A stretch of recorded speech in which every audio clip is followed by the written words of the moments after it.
ধ্যানলোকে শ্রীমা সারদা দেবী, স্বামী চেতনানন্দ। শ্রী শ্রী মায়ের কাছে আমাদের ঐকান্তিক প্রার্থনা, মা কলুষিত আমাদের প্রাণ, চঞ্চল চিত্ত, অহংকারাচ্ছন্ন বুদ্ধি, কর্মের ফলে তোমার স্মৃতি বিস্মৃতিতে পরিণত হয়েছে। তুমি আমাদের মানুষ করো, তোমার করে নাও।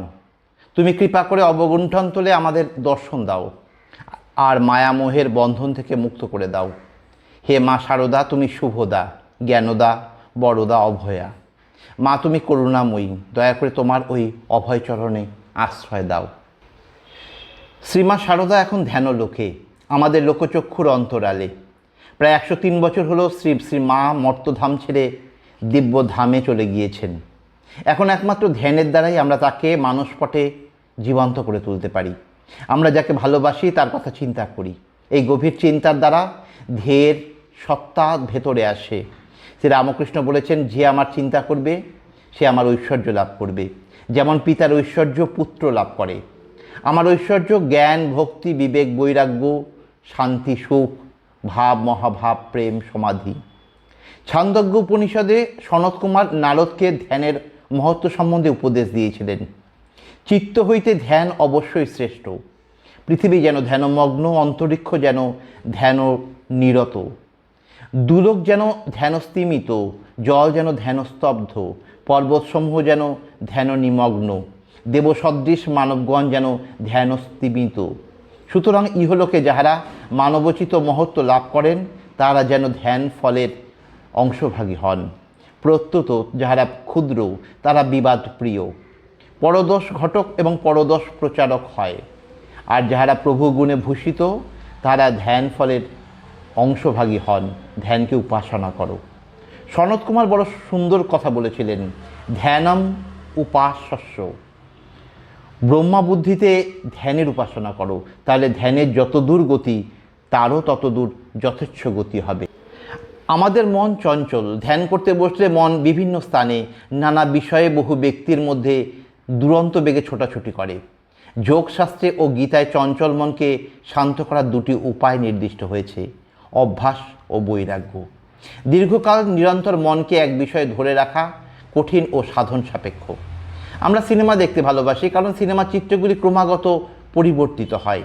মন এবং সিনেমা উভয়ই চঞ্চল, তাই তাদের মধ্যে মেলবন্ধন। যারা যোগমতে চিত্তবৃত্তি নিরোধ করতে পারে না তাদের পক্ষে এই গতিশীল মাতৃ ধ্যান সহায়ক হবে। এই ধ্যানে একই বিষয়ের ওপর রূপ, গুণ, ক্রীড়া ও সেবা যুক্ত থাকে, যার ফলে চঞ্চল মন ঈশ্বর বা শ্রী শ্রী মায়ের রূপ, গুণ, লীলা ও সেবা ক্রমাগত আস্বাদন করতে থাকবে।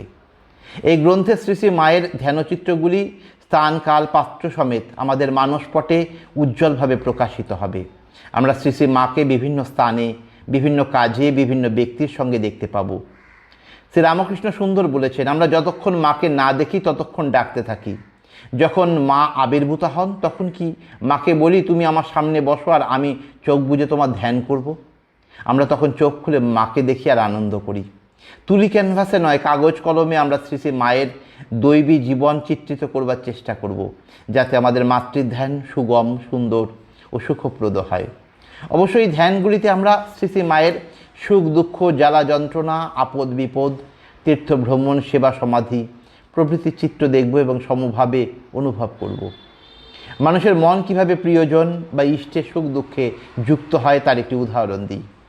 এক রামভক্ত রাম রাজা হবেন বলে আনন্দে উল্লসিত। তারপর যেই সে শুনল রাম 14 বছর বনবাসে যাচ্ছেন, তখন সে দুঃখে ভেঙে পড়ল। তারপর রাবণ যখন সীতা হরণ করল, তখন তার মন ক্রোধাবিষ্ট হলো। আবার রাবণ বধ হলে সে সুখী হলো।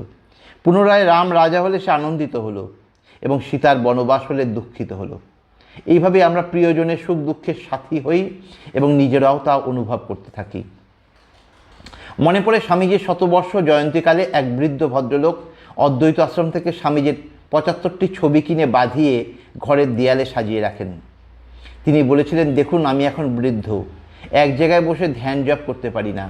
আমি স্বামীজির প্রতিটি ছবির সামনে 1 মিনিট করে দাঁড়িয়ে তার কথা চিন্তা করি। এভাবে আমি 75 মিনিট স্বামীজির সঙ্গে আমার মনকে যুক্ত করে আনন্দ পাই। আমরা মায়ের 38টি ছবি দেখেছি। ওই ছবিগুলি দেখে আমরা মায়ের রূপ কিছুটা অনুমান করতে পারি। আমরা সাধারণত রূপের ধ্যান করতে অভ্যস্ত, তাই মায়ের যে ছবিটি সর্বত্র পূজিত হয় তার উপর ধ্যান করি। শ্রী রামকৃষ্ণ গোলাপ মাকে একদিন বলেছিলেন, ও সারদা সরস্বতী, জ্ঞান দিতে এসেছে। রূপ থাকলে পাছে অশুদ্ধ মনে দেখে লোকের অকল্যাণ হয়, তাই এবার রূপ ঢেকে এসেছে। তাছাড়া লজ্জাশীলা মা প্রায় সারা জীবনই কম বেশি ঘোমটা দিয়ে লোকচক্ষুর অন্তরালে কাটিয়েছেন। শুধু ছবি দেখে আমাদের আশ মেটে না। তাই যারা মায়ের অন্তরঙ্গ এবং সদা তার কাছে কাল কাটিয়েছেন, তাদের কাছে শুনতে ইচ্ছা হয় মাকে দেখতে কেমন ছিল। 1891 খ্রিস্টাব্দে গিরিশ জয়রামবাটিতে যান।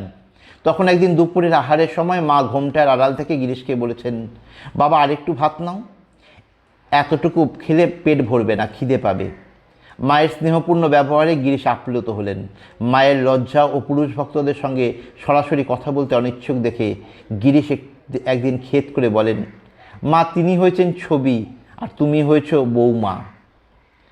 আপন মা যদি সন্তানদের সামনে মুখ ঢেকে ঘোমটা দিয়ে থাকেন তবে তাদের ক্ষোভ হওয়া স্বাভাবিক, কিন্তু ঠাকুর ও মায়ের কার্যকলাপ আমাদের মনুষ্য বুদ্ধির অগোচর, কারণ তাদের জন্ম ও কর্ম দিব্য। শ্রী রামকৃষ্ণ তার সন্ন্যাসী শিষ্যদের মধ্যে লাটু মহারাজ ও বুড়ো গোপাল তাকে মায়ের কাজে সহায়তা করবার জন্য নিযুক্ত করেছিলেন। এরাই শ্রী শ্রী মাকে দর্শন করবার বেশি সুযোগ পেয়েছেন। এমনকি শরৎ মহারাজের সঙ্গেও মা ঘোমটার ভেতর দিয়ে কথা বলতেন। উদ্বোধনে মা একদিন নিজের ছবির দৃষ্টে স্বামী অরূপানন্দকে বলেছিলেন, আগে খুব সুন্দর ছিলুম, আমি প্রথমে বেশ মোটা ছিলুম না, শেষে মোটা হয়েছিলুম।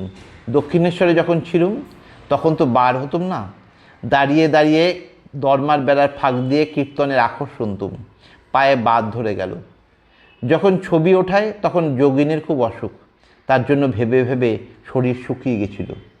প্রব্রাজিকা ভারতী প্রাণা ছিলেন শ্রী শ্রী মায়ের সেবিকা। তিনি দীর্ঘদিন মায়ের সঙ্গ করেছেন। এক ভক্ত তাকে জিজ্ঞাসা করেছেন, শ্রী শ্রী মা কীরকম লম্বা ছিলেন? ভারতী প্রাণা বলেন, তা বেশ লম্বা ছিলেন। ভক্ত বলেন, হ্যাঁ, কিন্তু ঠিক কতটা? ভারতী প্রাণা বলেন, ঠিক কতটা কে বলবে? কেউ কি ফিতে দিয়ে মেপেছে? শ্রী শ্রী মা জীবনে কখনো জুতো পরেননি। তিনি শুধু শাড়ির ওপর একটা চাদর ব্যবহার করতেন, শীতকালে একটা গরম চাদর। কখনো একটা গরম জামাও পরেননি। খুব জোরে বৃষ্টি পড়লেও শ্রী শ্রী মা মাথায় ছাতা দিতেন না। শ্রী শ্রী মা বাতের জন্য বেশি হাঁটতে পারতেন না, পালকি করে গঙ্গা নাইতে যেতেন। জয়রামবাটিতে মায়ের দীর্ঘদিনের সেবক স্বামী শারদেশানন্দ লিখছেন, মায়ের করতল ছিল রক্তাভ। অনেকেই তা দেখার সুযোগ পেয়েছেন। পদতলও ছিল লাল, ঠিক স্থলপদ্মের আভা। মাথায় ছিল সুদীর্ঘ ঘন কালো একরাশ চুল, সূক্ষ্ম রেশম সুতোর মতো উজ্জ্বল মসৃণ। সামনের দিকটা অল্প কোঁকড়ানো, সুগঠিত মুখে দীর্ঘ নাসা, অপূর্ব সুন্দর। দৃষ্টি প্রশান্ত স্থির কৃপা মাখানো, যা সকলের অন্তরে সর্বদা করুণা বর্ষণ করত।